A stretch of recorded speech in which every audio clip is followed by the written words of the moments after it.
गलती मत करिएगा, क्योंकि इस पवित्र कथा को पूरा सुनने से मनचाहा फल की प्राप्ति होगी। इसलिए इस कथा को पूरा चुनें। आप शिव भक्त हैं तो भोलेनाथ का अनादर न करें। सुख और दुख एक ही सिक्के के दो पहलू हैं, ये बात तो आपने सुनी ही होगी। सुख और दुख हमारे जीवन में लगातार आते ही रहते हैं और हमें लगता है कि हमारे जीवन में हजारों दुख है, हजारों समस्याएं हैं। लेकिन अगर आप वास्तविक तौर पर देखें, अगर आप इस बात को अच्छी तरह से समझें, तो आप ये समझ पाएंगे कि हमारे जीवन में केवल एक ही दुख होता है। और दुख क्या है वो हम इस कहानी के माध्यम से जाने, और उस दुख का निवारण, उस दुख का समाधान क्या है वो भी हम इस कहानी में ही जानेंगे। तो इस कहानी के अंत तक जरूर बने रहे। एक समय की बात है, एक गांव में एक व्यक्ति रहता था। उसका नाम सोनू था। वो बड़ा आलसी था और अपने जीवन से बहुत निराश था। और उसका कारण ये था कि उसने अब तक अपने जीवन में कुछ भी हासिल नहीं किया था। वो कुछ भी नहीं करता है। उसके घर वाले भी इस बात से बहुत परेशान रहते थे। वे चाहते थे कि वे बाहर जाकर कुछ अच्छा काम करे, कोई अच्छी नौकरी कर रहे हैं, लेकिन वो उनकी एक नहीं सुनता था। उसके घर वाले दूसरों का उदाहरण देकर उसे ताने मारते थे, उसे तरह तरह की बातें कहते थे, लेकिन इससे कोई फर्क नहीं पड़ता था। जबकि उसके सारे मित्र कामयाब हो चुके थे, कोई अच्छा व्यापार कर रहा था, कोई अच्छी नौकरी कर रहा था, जिस कारण जब भी वो लोग मिलते तो वे लोग अपनी बढ़ चढ़कर बड़ाई किया करते। लेकिन सोनू कुछ नहीं करता था, जिस कारण जब भी कोई उससे पूछा कि तुम क्या कर रहे हैं, सुबह कुछ नहीं कहना था। उसे ये कहने में बहुत शर्म महसूस होती थी कि वो कुछ नहीं करता। वो हमेशा सबसे केवल एक ही बात कहता था कि मैं कोशिश कर रहा, लेकिन उसकी कोशिशों का कोई भी फल किसी को नजर नहीं आ रहा था। देखते ही देखते अब ऐसा समय आ चुका था कि सोनू सभी से मुंह छिपाता फिरता था कि कोई उसे यह न पूछे कि तुम क्या करते हो, जिस कारण वह कभी किसी के सामने भी नहीं आता था। धीरे धीरे उसका मन दुखी होने लगा था, अब बहुत निराश रहने लगा था। उसे अब ऐसा प्रतीत होता था मानो वह इस धरती पर बोझ है, जिस कारण वह अपने आप को बहुत अकेला महसूस करता, बहुत तन्हा महसूस करता। एक दिन तो उसके मन में ये भी विचार उत्पन्न होने लगे कि मेरे हाथों में कुछ नहीं है, तो मैं क्या कर सकता। अकेले बैठकर वह रोता रहा और भगवान को दोष देता रहा। एक दिन छुपता छुपाता वह घर से निकलकर कहीं जा रहा था। तभी उसने रास्ते में देखा कि एक बौद्ध भिक्षु लोगों को प्रवचन दे रहे हैं और प्रवचन में बेहद दुख की बात कर रहे हैं। सोनू कुछ देर के लिए अपना मुंह छुपाकर वहीं पर खड़ा हो गया ताकि उसे कोई देखे, और चुपचाप वह उन भिक्षु की बातें सुन रहा था। बौद्ध भिक्षु सभी को प्रवचन में कह रहे थे कि दुख हमारा सबसे बड़ा साथ ही है। हमें दुख अपने जीवन के बारे में समझाता है और हमें सही जीने का तरीका बताता है। ये हमारे गुरु की तरह है जिससे हमें सीखना चाहिए। आप चाहे तो अपने जीवन में अपने दुखों को अपना गुरु बना सकते हैं और उससे सीख सकते हैं, या फिर आप चाहें तो अपने दुखों पर बैठकर रो सकते हैं, लेकिन इससे आपको कोई लाभ नहीं मिलेगा, बल्कि आप दिन बाद दिन और कमजोर होते जाएंगे, निराश होते जाएंगे। सोनू छुप छुप कर उन बौद्ध भिक्षु की ये सारी बातें सुन रहा था। जैसे ही उपदेश खत्म हुआ, भून बौद्ध भिक्षु के पास पहुंचा। उन्हें प्रणाम करके वह कहता है कि महात्मा, अभी आप कुछ देर पहले दुख को गुरु बता रहा था। आप कह रहे थे कि दुखों से हमें सीखना चाहिए, हमें उन्हें अपना गुरु बनाना चाहिए। लेकिन मैं भी तो अपने दुखों से परेशान हूँ, अपने जीवन से परेशान है। मैंने अब तक जो दुख झेला है, मुझे तो कभी ऐसा प्रतीत नहीं हुआ कि मेरे दुख मुझे कुछ सिखा रहे हैं, बल्कि मुझे तो हमेशा यही लगता है कि वो मुझे पीड़ा दे रहे हैं, तकलीफ दे रहे हैं। पर दुख की पीड़ा बहुत भयंकर होती है, ऐसा लगता है अब इसके बाद हमारा जीवन समाप्त हो जाएगा, इसके बाद हमें कुछ नहीं मिलने वाला, और यहाँ तक कि हमें मृत्यु भी उसके सामने कम लगती है। जब लोग ताने मारते हैं, जब लोग ये कहते हैं कि तुम क्या कर रहे हो, तो मन को बहुत ठेस पहुंचती है। और मैं उनसे कुछ नहीं कहता था। सोनू की ये सारी बातें सुनकर वो बौद्ध भिक्षुक सोनू से कहते हैं, बेटा तुम्हें क्या रोग है और तुम दुख के बारे में ऐसी बातें क्यों कर रहे हैं। सोनू ने अपने ऊपर बीती हुई सारी बातें उन बौद्ध भिक्षु को बता दें और कहने लगा है, महात्मा क्या आपके पास मेरे दुख का कोई समाधान है।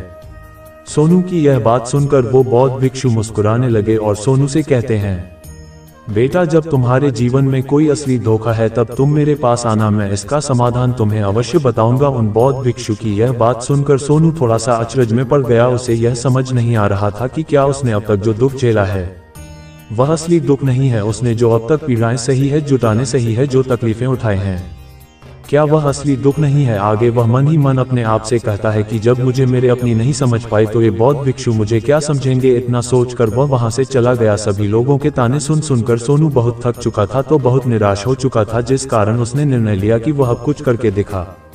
उसने अपने पिता से थोड़ा सा रुपया लिया और उस रुपया से उसने व्यापार शुरू किया। उसके पिता बहुत खुश थे कि कम से कम मेरा बेटा कुछ करने का प्रयास कर रहा है, लेकिन उसे व्यापार में कोई सफलता नहीं मिल रही थी, जिस कारण वो बहुत ही हताश हो चुका था।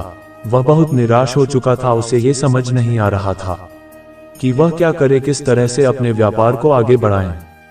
तभी उसके पिता ने उससे कहा, बेटा कोई बात नहीं, इसी तरह से प्रयास करते रहेंगे, आज नहीं तो कल सफलता अवश्य मिलेगी। सोनू ने अपने पिता की बात मानी और अपने व्यापार में और भी कड़ी मेहनत करने धीरे धीरे उसे सफलता मिलने लगी और फिर उसने रफ्तार पकड़ ली। देखते ही देखते केवल 3 साल के अंदर वह एक बहुत बड़ा व्यापारी बन गया। अब उसके पास धन दौलत की कोई कमी नहीं थी। लोग जो उसे पहले नापसंद किया करते थे अब उसे पसंद करते थे, उसकी चिंता करते थे, उसके कार्यों की सराहना करते हैं। उसके माता पिता भी अब अपने बेटे से बहुत खुश थे और उसकी सफलता से वे अत्यंत प्रसन्न थे। धीरे धीरे सोनू के मित्रों की संख्या लगातार बढ़ती जा रही थी। सोनू के कुछ मित्रों ने उसे ये भी सलाह दी कि उसे अपना व्यापार और तेजी से बढ़ाना चाहिए, उसे और फैलाना चाहिए। जब तुम आज केवल इस नगर के सबसे बड़े व्यापारी हैं तब तुम इतना खुश हैं, तुम्हारे साथ ही सारे लोग वहीं पर। तुम सोचो कि जब तुम राज्य के सबसे बड़े व्यापारी बन है तब तुम्हारे यहाँ पर लोगों की भीड़ लग जाएगी, लोग तुमसे मिलने के लिए समय निकालेंगे। यहाँ तक कि इस राज्य का राजा भी तुमसे मिलना चाहेगा, तुम्हारी तारीफ करेगा, और यदि कभी ऐसी जरूरत आन पड़ी तो वह तुमसे धन भी उधार लेने के लिए अवश्य आएगा। सोनू को अपने दोस्त की यह बात बहुत पसंद आई। सोनू ने सोचा कि मेरे मित्र सही कह रहे हैं, मुझे अपने व्यापार को और बड़ा करना चाहिए और फैलाना चाहिए, तभी तो हर कोई मेरे बारे में जान सकेगा, हर कोई मुझे पहचानेगा। उसने बिना देरी किए अपने समय को बिना का भाई अपने व्यापार में और मेहनत करने लगा। लेकिन अब की बार उसके मन में धैर्य नहीं था, जिस कारण उसने कुछ अनुचित कदम उठाया ताकि उसका व्यापार जल्दी से जल्दी और बड़ा हो जाए। उसने कई लोगों से अधिक मात्रा में धन उधार ले लें, जिससे उसके ऊपर अब काफी रन हो चुका था। और इतना ही नहीं, वह यहाँ पर नहीं रुका, उसने अधिक से अधिक मुनाफा कमाने के चक्कर में अपने माल की गुणवत्ता को भी खराब कर दिया, जिससे अब उसके माल में वह बात नहीं रह गई थी। पहले हुआ करती थी, लेकिन वह अपने मित्रों की बात सुनता रहा। जैसा उसके मित्र कहते थे वह वैसा ही करता चला जा रहा था, यहाँ तक कि उसने अपने व्यापार को और भी तीव्रता से बढ़ाने के लिए अपने दूसरे छोटे व्यापारियों के खिलाफ षड्यंत्र रचने शुरू कर दिया, जिस कारण उसके मन में अब पहले जैसा बहुत सुकून नहीं था। उसे अब रातों को नींद नहीं आती थी। वह केवल एक ही विचार में लगा रहता था कि किस तरह से उसका व्यापार पूरे राज्य में फैल जाएगा और वह इस राज्य का सबसे बड़ा व्यापारी बन जाए, जिस कारण वह दिन रात केवल इसी मेहनत में लगा रहता का व्यापार जल्दी से जल्दी और बड़ा हो जाए। हालांकि उसके पास अब सब कुछ था, धन दौलत, अच्छा घर, गाड़ियां, नौकर चाकर, सभी सुख सुविधाएं, लेकिन उसके बावजूद वह उन चीजों का लाभ नहीं उठा पा रहा था, क्योंकि उसका पूरा ध्यान केवल अपने व्यापार को और उन्नति पर ले जाना था। एक दिन सोनू अपने रथ पर बैठकर एक मार्ग से होकर गुजर रहा था। तभी रास्ते में उन्हें गुरुवर का आश्रम पर यह देखकर वह उन बौद्ध भिक्षु के पास गया और बौद्ध भिक्षु से कहने लगा है कि महात्मा, आपने कहा कि जब मेरे जीवन में कोई असली दुख है तब मैं आपके पास इस कारण मैं यहाँ पर आया। आज मैं बहुत दुखी हूँ, मैं रातों को सो नहीं, सब कुछ होते हुए भी मैं उनका लुत्फ नहीं उठा पाता। उसने अपनी सारी बातें एक एक करके उन बौद्ध भिक्षु को बता दे। तभी वह बौद्ध भिक्षु सोनू से कहते हैं, बेटा, जब तुम पहली बार आए थे तब भी तुम बहुत दुखी थे, लेकिन तब तुमने अपने दुख से क्या सीखा था? इसके जवाब में सोनू उन बौद्ध भिक्षु से कहता है, महात्मा, जब मैं अपने जीवन में कुछ नहीं कर पा रहा था तब मैंने अपने दुखों से यह सीखा था कि केवल सोचने मात्र से कुछ नहीं होगा, उसके लिए हमें कुछ करना ही पड़ेगा, और केवल कोई कम करना है हमें सफल नहीं बनाता, बल्कि उस कमी को उसके अंजाम तक पहुंचाना हमें सफल बनाता है। फिर चाहे रास्ता कैसा भी हो, फिर चाहे परिस्थितियां कैसी भी क्यों न हो, फिर चाहे कितनी ही बाधाएं आपके रास्ते में क्यों ना जाए, चाहे ऐसा क्यों न लगने लगे कि अब आपके जीवन में कुछ नहीं बचा और आप कुछ नहीं कर सकते हैं, तब भी हौसला बनाए रखें, उम्मीद न छोड़े और अपने कार्य पर डटे रहे, ये सोचकर कि जब तक मैं अपने कार्य को सफल नहीं कर लेता, जब तक मैं अपने लक्ष्य तक नहीं पहुंच जाता, तब तक मैं इस कार्य को करता रहूंगा, मैं इस कार्य में अवश्य सफल होकर ही रहेगा। जबकि बाकी लोग केवल सफल लोगों को महत्व देते हैं, उनके कर्मों को नहीं। सोनू की ये सारी बातें सुनकर वह बौद्ध भिक्षु मुस्कुराने लगे और इस सोनू से कहते हैं, बेटा, जब तुम्हारे जीवन में असली तो खाएं तब तुम मेरे पास आया, मैं तुम्हारी समस्या का समाधान अवश्य करें। इतना कहकर वह बौद्ध भिक्षु वहां से उठकर चले गए। सोनू एक बार फिर से उनकी ये बातें सुनकर आश्चर्यचकित, उसे अब ये समझ नहीं आ रहा था कि क्या उसने जो दुख देखा है उससे जो तकलीफें अब तक सही है।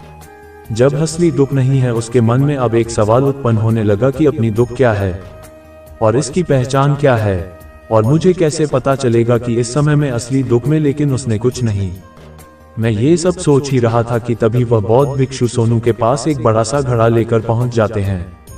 उस घर के अंदर सोने के सिक्के थे। उस घड़े को देते हुए न बौद्ध भिक्षु सोने से कहते हैं, बेटा, तुम इसे उस पैर के नीचे दबा दे, क्योंकि ये मेरे किसी काम का नहीं है, जब मुझे इसकी जरूरत पड़ेगी तब मैं वहां से खोदकर इसे निकालूंगा, लेकिन अभी के लिए इसे वहां पर मिट्टी के नीचे दबा दो। सोनू ने उस बौद्ध भिक्षु की बात मान ली और वह घड़ा उस पेड़ के नीचे जाकर मिट्टी में दबा दिया। इतना करके वह गुरुवार को प्रणाम करता है और वहां से वापस अपने घर की ओर लौट जाता है। धीरे धीरे समय बीतता गया। समय के साथ साथ सोनू व्यापार में और भी ज्यादा उन्नति कर चुका था, लेकिन माल की गुणवत्ता अच्छी न होने के कारण अब उसके व्यापार में घाटा होने लगा और धीरे धीरे ऐसा समय आया कि उसका व्यापार पूरी तरह से चौपट हो गया। अब उसके पास कुछ नहीं बचा था, बल्कि उसने जो करते लिए थे वो करते भी अब उसे चुकाने थे। लेकिन वह तो ये सोचकर निश्चिंत था कि उसने जो कुछ भी करते लिए हैं वो से उसने अपने मित्रों से लिए है, जिस कारण वह उन्हें लौटाने में थोड़ी देर अवश्य कर सकता है। मैं तो ये सोच रहा था कि उसके मित्र उसका बुरे समय पर साथ देंगे, लेकिन सबसे पहले उसके मित्र ही उसे अपना कर्ज वापस लौटाने की मांग करने लगे। तब सोनू को एहसास हुआ कि कोई भी अपना नहीं है। उसने अपने मित्रों से उस कर्ज को लौटाने के लिए थोड़ी सी मोहलत मांगी, लेकिन सोनू के किसी भी मित्र ने उसे कर्ज लौटाने के लिए वो मोहलत नहीं, बल्कि वे लोग उसे जान से मारने की धमकी देने लगे। अपने मित्रों के मुंह से ये सब सुनकर सोनू बहुत ही आश्चर्यचकित रह गया। वह जो कुछ सोच रहा था सब कुछ उल्टा पड़ गया। जिस व्यापार के चलते उसके इतने मित्र बने थे, इतने शुभ चिंतक बने थे, वे सब उससे दूर जाने लगे थे। हर कोई उससे पीछा छुड़ाना चाहता था, कोई भी उसका साथ नहीं देना चाहता था। धीरे धीरे उसकी सारी संपत्ति नीलाम हो गई। अब उसके पास कुछ नहीं बचा था। मैं सड़क पर आ चुका था। उसने हार मानकर अपने माता पिता से कहा, पिताजी मेरी मदद कीजिए, मेरे ऊपर बहुत हैरान है, मुझे उसे लौटाना है, कृपा करके मुझे थोड़ा सा धन दे दीजिए।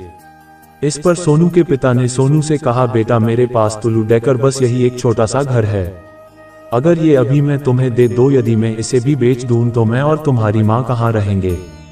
हमें भी दर दर की ठोकरें खानी पड़ेगी, हमें भी सड़कों पर भीख मांगनी पड़ेगी।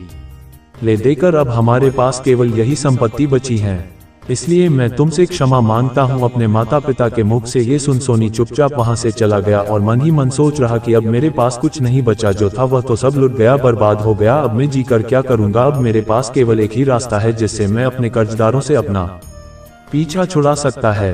ये सोचता हुआ वह एक ऊंची पहाड़ी की ओर पहुंचा। वह पहाड़ी पर चढ़ता ही जा रहा था कि तभी उसे याद आया कि उन बौद्ध भिक्षु ने कहा था कि जब तुम पर असली दुख आए तभी तुम मेरे पास आना, मैं तुम्हारी समस्या का समाधान अवश्य करूंगा। ये सोचकर सोनू के मन में एक बार फिर उम्मीद की लहर दौड़ पड़ी। सोनू तुरंत दौड़ता हुआ उन बौद्ध भिक्षु के पास पहुंचा और सोनू ने उन्हें प्रणाम करके अपने ऊपर बीती हुई हर एक बात उन्हें बता दिया और कहने लगा, है महात्मा, आपने कहा था कि जब मेरे ऊपर असली दिखाएगा तब आप उसका समाधान अवश्य करेंगे। तभी वह बौद्ध भिक्षु सोनू की इस बात को सुना, मुस्कुराने लगे और कहते हैं, बेटा कहाँ है असली? तो जब तुम्हारे जीवन में असली खाएगा तो मैं उसका समाधान अवश्य करूंगा। उन बौद्ध भिक्षु के मुख से ये सुनकर सोनू सब्र का बांध टूट गया और सोनू ने उन बौद्ध भिक्षुओं से कहा, महात्मा आखिरी असली दुख क्या होता है? क्या मैंने आज तक जो भी दुख झेला है, जो भी तकलीफें आज तक मैंने सही है, क्या ये दुख नहीं है? क्या से दुख नहीं कहते हैं? तभी वो बौद्ध भिक्षु सोनी से कहते हैं, बेजान पहले तो मुझे ये बताओ कि तुमने अपने दुख से क्या सीखा है।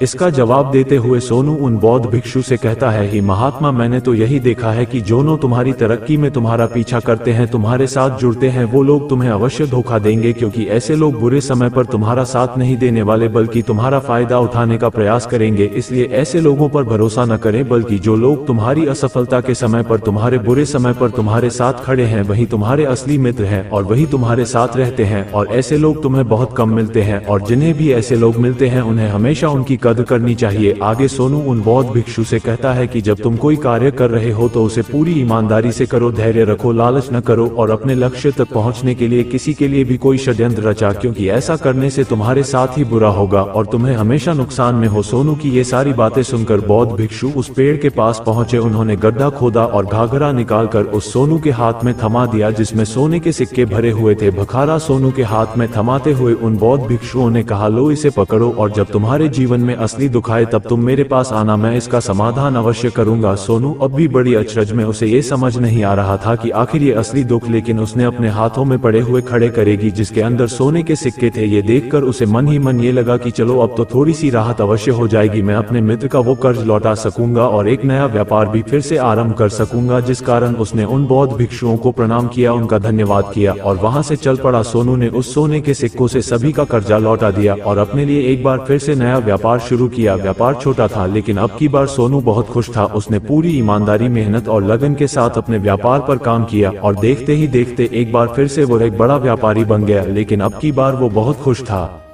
क्योंकि इस बार उसने कोई लालच नहीं ही किसी के लिए षड्यंत्र रचा, बल्कि उसने पूरी ईमानदारी और मेहनत के साथ अपने व्यापार पर काम किया। लेकिन जैसे जैसे आप धनी होते जाते हैं, जैसे जैसे आप अमीर बनते जाते हैं, आपके मन में एक डर और उत्पन्न होने लगता है, और वह अपनी दौलत को न खो देना, जिस कारण आप लोग दान करना शुरू कर देते हैं, पुण्य करना शुरू कर देते हैं, लोगों की मदद करते हैं, ताकि आपके जीवन में कभी कोई दुख ना आए। लेकिन में जीवन सुख और दुख का संगम है, जिस कारण हर किसी को सुख और दुख से होकर गुजरना ही पड़ता है। इसी वजह से एक बार फिर से सोनू के जीवन में एक और दुख उत्पन्न हुआ। अब की बार उसके माता और पिता दोनों की मृत्यु हो गई। सोनू अपने माता पिता से बहुत प्रेम करता था, जिस कारण उसके मन को बहुत गहरा आघात पहुंचा। जब आखिरी बार वह उन्हें दे रहा था तो उसके मन में हजारों सवाल उत्पन्न होना। वह अपने घर लौट कर उसने देखा कि जिस संपत्ति के लिए वह हमेशा लड़ते झगड़ते रहते थे, आज उसकी देखभाल के लिए कोई नहीं था। उसके माता पिता ने जो भी मेहनत की, जो भी अपने जीवन में इकट्ठा किया, सब यहीं रह गया। लेकिन अब सब कुछ खत्म हो चुका था और सोनू का मन अब बहुत बेचैन हो रहा था। उसके मन में हजारों सवाल उत्पन्न हो रहे थे और वह अपने आप को बहुत अकेला महसूस कर रहा था। उसे बहुत खाली सा महसूस हो रहा था। इधर उधर देखा, लेकिन उसे कुछ समझ नहीं आया कि उसे उन बौद्ध भिक्षु की याद आई।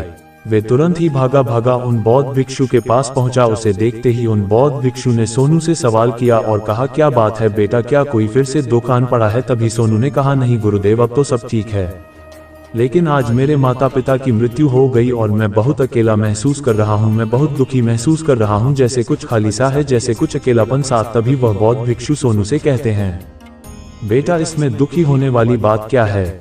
ये तो जीवन है, एक दिन तो सभी को जाना है। यहाँ पर कोई भी रहने नहीं आया और ना ही कोई रहेगा। हम सब एक न एक दिन मृत्यु को प्राप्त हो ही जाएंगे, और मृत्यु कब आएगी ये किसी को नहीं पता। हो सकता है कि तुम्हारी मृत्यु कल ही हो जाएगी या फिर आज और अभी। यह सुनकर सोनू आश्चर्यचकित रह गया। उसने उन बौद्ध भिक्षु से कहा, है महाराज, आप ये क्या कह रहे हैं? मैं तो अभी जवान और मुझे तो अभी अपनी पूरी उम्र जीना है। मैं तो जीना चाहता हूँ, कुछ करना चाहता हूँ, और आप कह रहे हैं कि मैं कभी भी मृत्यु को प्राप्त हो सकता है। इस पर वह बौद्ध भिक्षु सोनू से कहते हैं, बंदे, इस भ्रम में मत रहना कि मृत्यु केवल बूढ़े को आती है। बूढ़ों के सामने तो उनके जवान बच्चे तक मर जाते हैं। मृत्यु कभी किसी की उम्र देखकर नहीं आते हैं और न ही किसी को बताकर आती है। उन बौद्ध भिक्षु के मुख से ये सारी बातें सुनकर सोनू और भी ज्यादा बेचैन हो गया और वो चुपचाप वहां से चला गया। उसके मन का खालीपन अब भी वैसे ही भाभी अपने आप को बहुत अकेला महसूस कर रहा था। उसके बाद से उसका मन अपने व्यापार में भी नहीं लगता। जब भी वह कोई कार्य करता तो उसके मन में ढेर सारे प्रश्न उठने लगते हैं। वह क्या कर रहा है, क्यों कर रहा है, और उसने इस कार्य को क्यों किया? उसके मन में अब एक और प्रश्न उत्पन्न होने लगा था, क्या हम यहाँ पर केवल इसीलिए आते हैं कि इस जीवन को भूखे और एक दिन मृत्यु को प्राप्त हो जाए? वह ये समझ नहीं पा रहा था कि जीवन का असली मतलब क्या है। उसने कई विद्वानों से पूछा, अपनी तरफ से जो मुमकिन हो सकता था खोजबीन की, लेकिन उसे कोई भी जवाब नहीं मिल पा रहा था। और जब उसे कोई जवाब नहीं मिला तो उसका दुख और भी बढ़ गया, जिस कारण उसके मन की बेचैनी और भी बढ़ चुकी थी और उसे यह समझ नहीं आ रहा था कि वह क्या करे, कहाँ जाए, किससे पूछे। तभी उसे फिर से उन बौद्ध भिक्षु की याद आई। वे एक बार फिर से उन बौद्ध भिक्षु के पास पहुंचा और उसने अपने मन की सारी बातें उन गुरुवार को बता दे। तभी वो बौद्ध भिक्षु मुस्कुराने लगे और सोनू से कहते हैं, बेटा, आज पहली बार तुम्हारे जीवन में असली दुख उत्पन्न हुआ है। वास्तव में तो यही है जिसे हम दुख कह सकते हैं, जो दुख कहलाने लायक है कि हमें पता ही नहीं हम क्या कर रहे हैं, कहाँ जा रहे, क्यों जा रहे हैं, वह कौन है, क्या है, क्यों है, हम क्या करना चाहते हैं। तभी सोनू उन्होंने कहा कि महात्मा, मेरे इस दुख का समाधान की मुझे दुख का निवारण थी। तभी वह बौद्ध भिक्षु सोनू से कहता है, हम सबके अंदर क्रोध, लालच, लोभ जैसी कई वासनाएं हमारे अंदर घर करके बैठ जाती है, जिस कारण हम अपने जीवन को टुकड़ों में जीते हैं और हमारी चेतना कभी एक नहीं हो पाते। हम कभी एक जगह सोच नहीं पाते, समझ नहीं पाते और हमारी ऊर्जा शक्ति भी पूरी तरह से छिन्न भिन्न हो जाती है। और आजकल के स्टार, हमारे पास तो इतना भी समय नहीं कि हम एक पल निकाल के एक पल के लिए मुड़कर अपने आप को देख सकें, अपने आप को समझ सकें। वास्तविकता में हर कोई यहाँ पर अपनी जीवन भर केवल दुख दुख कहकर चिल्लाता रहता है, उसका समाधान निकालने का हर मुमकिन प्रयास करता है, लेकिन जिसे हम दुख समझते हैं तो दुख है ही नहीं, तो इसका समाधान आपको कहाँ से मिलेगा। ये तो परिस्थितियां हैं जिसके कारण हम अपने आप को दुखी समझते हैं, अपने आप को तकलीफ में। सोचते हैं। जैसे हम एक परिस्थिति से निकलते हैं, हम किसी दूसरी परिस्थिति में फंस कर रह जाता है। जिस प्रकार हम पहली समस्या का सामना करते हैं, उसी प्रकार हम दूसरी समस्या का भी सामना करते रह जाते हैं। और जब हम इन परिस्थितियों से हार मान लेते हैं, जब हमें लगता है कि अब कोई रास्ता नहीं बचा, तब हमारे सामने हमें केवल एक ही रास्ता न आता है और वह मृत्यु। लेकिन ये कोई समाधान नहीं है, ये कोई रास्ता नहीं है। इसलिए यदि आप सचमुच अपनी समस्याओं का समाधान चाहते हैं, तो अपने आप को इकट्ठा करना सीखें। अपनी ऊर्जा को इस संसार में वापस कीजिए, उसे एक करो और अपने ऊपर ध्यान लगा। मृत्यु से पहले अपने आप को पहचाना, अपने आप को वह अपने आप को बिखरने। तो तभी सोनू बौद्ध भिक्षु से कहता है कि महाराज, तो क्या हमें इस जीवन को नहीं जीना